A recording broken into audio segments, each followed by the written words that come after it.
Hey everybody! Today I'm going to show you how to import posts and pages from one WordPress site to another. I get it, you're trying to migrate content from one WordPress site to another, and you're not sure where to start. You don't know much about MySQL, and you wish there is an easier solution. Well, thankfully there is. And it's built directly into WordPress. We'll be using the official WordPress importer, which easily allows us to export content into another website using an XML file. If you're not familiar with an XML file, don't be intimidated. It's a super simple process. This works for post pages and other custom post types, as well as comments, authors, custom fields, post, meta categories, tags, and much more.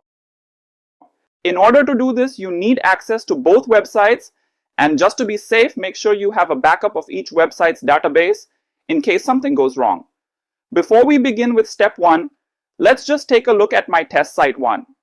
Currently have 3 posts, post 1, post 2, and post 3, which has category 1, category 2, and category 3, as well as tag 1, tag 2, and tag 3. When we finish the export process, we will find out if these things successfully transferred over, and I also have 3 pages, 1, 2, and 3. We will also transfer these.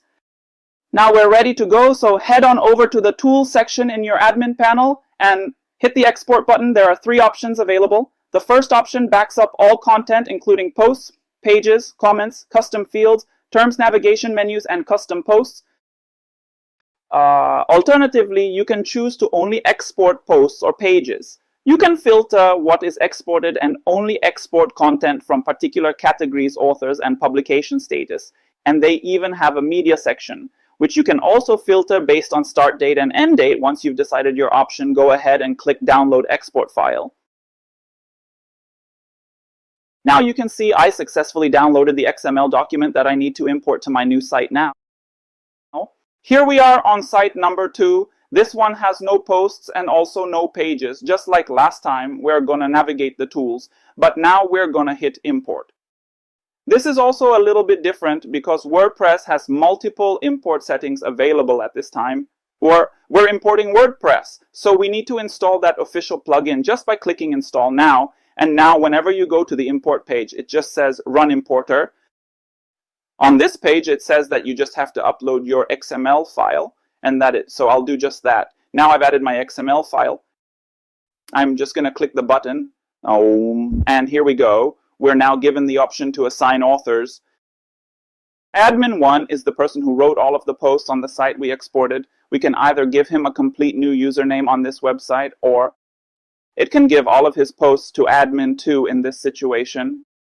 I'm just going to choose admin 2. This page also has an option for downloading attachments. When you select this, WordPress will attempt to import all the images that are attached to the posts and pages you are importing, and that's all there is to it. Your content will now be imported into your website. And you can verify by checking the posts and pages. All the information will be identical to what it was before. And therefore both some pages will have the same publication date and be assigned to the same categories. Although this is a great solution to migrate content from one website to another, this is not ideal for transferring a full website, as website settings are not transferred. You should also be aware that the WordPress file upload limit is applied to the WordPress importer. This default upload value is defined by your hosting company. This can cause difficulties when you're importing a large number of posts and pages. But don't worry, because you can adjust the maximum file upload limit by modifying your theme functions .php file, modifying your .htaccess file, or editing the PHP file, or even better, you could just ask your hosting company to help. So now that we're in posts, we can see post 1, post 2, and post 3 all assigned to admin 2 with all of our categories. And all of our tags, and even the publish dates are the same. And even all of the pages are here. Page 1, page 2, and page 3. And don't forget, if you have any issues during the process, just use one of your backups to revert back. I hope this video helped you understand how to import pages and posts, and now you can refine it more by practicing yourself. We are going to learn something new in the next video. Thanks for watching and have a wonderful day.